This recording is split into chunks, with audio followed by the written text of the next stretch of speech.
It is the calm before the storm. What's going on, everybody? Big Ten Ted coming at you here today for my final Friday feelings of week 7. And here's what I feel. I feel this is the calm before the storm right now. Of course, things are going to get crazy. Some big time games coming up in a couple of weeks on the day before Halloween on October 30th. But until then, a lot of meh in terms of Big Ten matchups. I mean, the best matchup.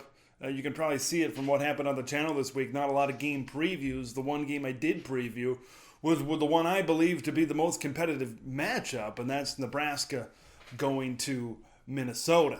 Next week. We might not see a lot of previews on the channel next week because there's not a really lot of big-time, compelling matchups on the schedule until you get to that October 30th weekend. So, right now, you're in a survive and advance, don't screw up right now if you're one of those highly ranked teams. Iowa, Purdue this weekend. Michigan State, Indiana is an interesting one. Michael Penix likely out. He's out indefinitely is the official terminology coming out of Bloomington. We'll see if Jack Tuttle is the guy that's going to finish the season out there, but it's been rough. It's been rough for the Hoosiers, a Hoosier team that some people were saying, maybe myself included, dark horses in the East Division. Obviously, that just hasn't happened this season. Michigan State, I believe, what they're doing, they're gonna handle them in Bloomington, Indiana. Could an upset happen? Sure, if you're not ready to play. But that's the thing that these coaches have to harp on. Don't worry about Halloween weekend. Worry about the here. Worry about the now, because it's happened before, right? In the Big Ten and in other conferences, you think you got a big matchup, I should say, in a couple of weeks, and then you think you can scoot by in these games against lesser opponents.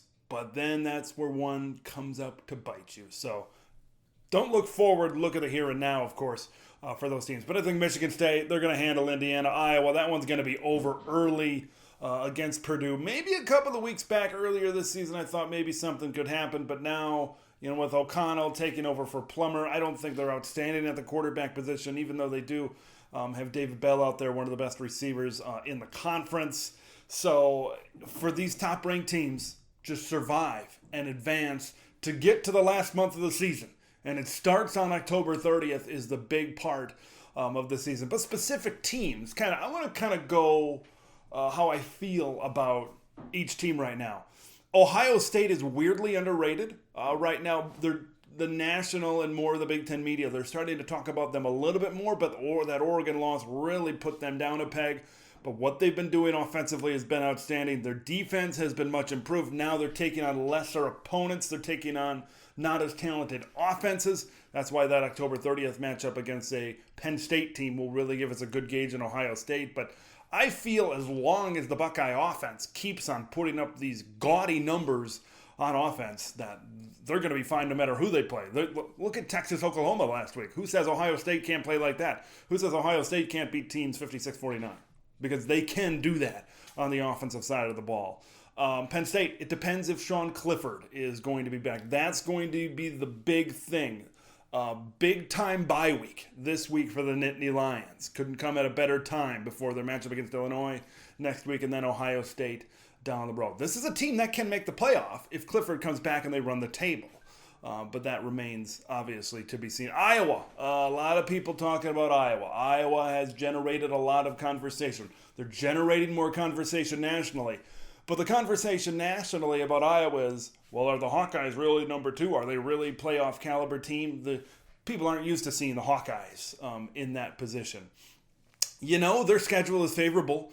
Their 2 toughest games are road games against Wisconsin and Nebraska. I believe they can run the table. Okay, I believe that they can go 12-0. And I personally believe that's in the best interest of the Big Ten right now. You get an undefeated Iowa against a one-loss or whoever East Division champion. The winner of that game is definitely going to the CFP if Iowa is undefeated. And honestly, those road games against Nebraska and Wisconsin, I definitely think they'll beat. Nebraska would be the toughest one on the road, last game of the season. Iowa doesn't blow you away. Ohio State blows me away on the offensive side of the ball. Whoa, they're big time.